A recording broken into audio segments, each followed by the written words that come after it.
So Pope Francis has passed away. And you can feel this huge shift in the air, especially in Rome. The whole world is watching, for sure. But the story here, it's so much bigger than just the Vatican. This is really about Italy itself, a nation facing a huge turning point. All right, so let's get right into it. What happens now? I mean, you've got this event that's just dripping with ancient tradition, right? But it's crashing head-on into some very, very modern problems. And yeah, it's about picking a new leader for more than 1 billion Catholics, but it's also a story about Italy's own identity, its place in the world, and what its future is going to look like. You know, for the first time in almost 50 years, there's a real, tangible chance that the next pope could actually be Italian.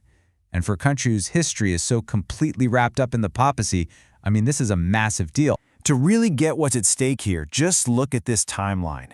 It's been since 1978, that's a long time, since an Italian was pope. And get this, it's been since 1958 that a native Roman held the title. So this long wait, it's just built up this incredible sense of anticipation, and you can feel the speculation buzzing all over Italy. So, who are the main players? The frontrunners. You know, whenever a conclave is on the horizon, a few names always start bubbling up to the surface. They have a great name for them, the papabili, literally the popable ones. So let's meet the 3 Italians who are getting the most attention right now. Okay, so here they are, the top 3 Italian contenders. You've got Pietro Parolin, he's the experienced diplomat. Then there's Matteo Zuppi, the archbishop who seems to know everyone. And finally, Pier Battista Pizzabella, the guy leading from the Holy Land. As you can see, each one brings something totally different to the table. All right, first up, Pietro Parolin. If you want to put him in a box, think of him as the establishment guy, the safe bet. He's been the Vatican's Secretary of State for over a decade now. That's basically its foreign minister. So he knows the global scene like the back of his hand. Picking him would signal a desire for, well, for continuity. Someone who's not going to rock the boat and will keep things on a similar path to Pope Francis. Then you have Cardinal Matteo Zuppi, the second frontrunner. And he comes with this amazing little detail. It's almost too good to be true. So, his first name is Matthew. And his brothers, well, rumor has it, they're named John, Luke, and Mark. I mean, you couldn't write a better if you tried. It's one of those quirky little facts that just makes him seem more human, and it really shows you just how deep his family's roots in the church go. And our third guy is Pier Battista Pizzaballa. Everyone has huge respect for the work he's done as Patriarch of Jerusalem, but there's a catch. His age. He's only 60, and that's seen as a potential problem. So why is that a problem? Well, it all comes down to strategy. The cardinals who do the voting, they know that if they elect a younger pope, he could be in that job for a very, very long time. And that means their own chances of ever voting in another conclave or even being a candidate themselves go way down. It's this fascinating, almost political calculation they have to make. But, you know, picking a candidate is really only half the story. This is not going to be some straightforward election. Not at all. In fact, this conclave is walking right into what you could call a perfect storm of problems. Logistical issues, legal questions, even constitutional crises, things that have literally never happened before. Okay, so first things first, who's actually doing the voting? We're talking about 135 cardinals, hailing from 71 different countries. And you have to understand, Pope Francis really changed the game here.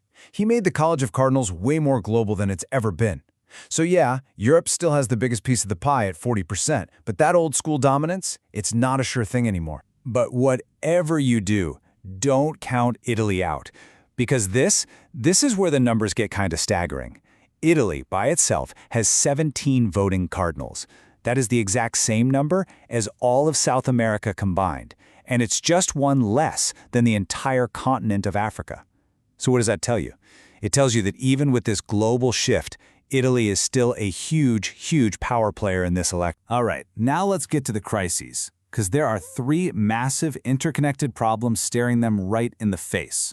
First, there's this legal drama. You've got a Cardinal Becciu, who was just convicted in a Vatican trial. Can he still vote? Nobody's quite sure. Second, a full-blown constitutional crisis. There are way more electors than the law actually allows.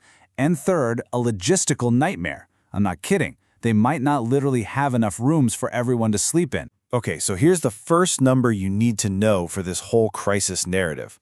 135. That's how many cardinals are under the age of 80, which makes them eligible to walk into the Sistine Chapel and cast a ballot. Just keep that number in your head. Because, and here's the problem, church law, it's called the Apostolic Constitution, is crystal clear on this. It sets an absolute hard maximum of 120 electors. So you've got 135 guys ready to vote, but a law that says, nope, only 120 allowed. They are 15 cardinals over the legal limit. So what do? I mean, how do you solve an equation that seems impossible? You can't just tap 15 cardinals on the shoulder and say, hey, you guys mind sitting this one out? The law is super specific. You can't just change who gets to vote. This whole mess has sent the church's top lawyers, the canon lawyers, scrambling. They're trying to find a legally airtight way to either raise that 120 voter cap or get rid of it completely without creating some kind of loophole that someone could use down the road to say, hey, that election wasn't valid. It is a massive, massive headache. You know this clash, this collision between ancient law and modern reality happening inside the Vatican? It's kind of the perfect metaphor for Italy as a whole. So, if we really want to understand Italy at this crossroads, we've got to look beyond those ancient walls. We need to see the other stories unfolding, stories of incredible ingenuity, of passion, and of resilience that are really shaping the country's future. See, this story isn't just about Rome, not by a long shot. To really get a feel for Italy today, you have to look at the quiet innovation that's happening in classrooms, this explosive growth you're seeing in some really unexpected industries, and the determined, gritty fight against some very modern problems. Okay, for example, take this absolutely brilliant idea from 3 teenagers up in Piedmont. They invented something they call the hydro bump. So here's how it works. A car drives over this special speed bump. The pressure from that captures kinetic energy. That energy gets converted into electricity. And then that electricity powers a little machine that creates clean hydrogen fuel. It's so simple, it's completely self-sufficient, and it's ingenious. And it's not just about physical inventions either. Check out the boom that's happening in a totally different world, video games. I mean, Italy's gaming industry is just blowing up. The latest numbers show that the number of companies is up 25%. The jobs in the industry are up 17%, and get this, the revenue shot up by a massive 36%. This is fast becoming a real economic and cultural powerhouse. And then you've got stories of just pure passion and total dominance, like the Conegliano women's volleyball team. They just won their seventh national title in a row. Now, for a team from a pretty small town, a team that was only founded back in 2012, to have that kind of long-term success is just mind-blowing. It's a straight-up dynasty, built on passionate local fans and unbelievable talent. And finally, let's head south, to Sicily. Down there, they are fighting the global problem of drought with some serious resilience. And they're not just throwing one solution at it, they're building a whole system. They're using mobile desalination plants to make seawater usable for farms. They're treating and reusing wastewater.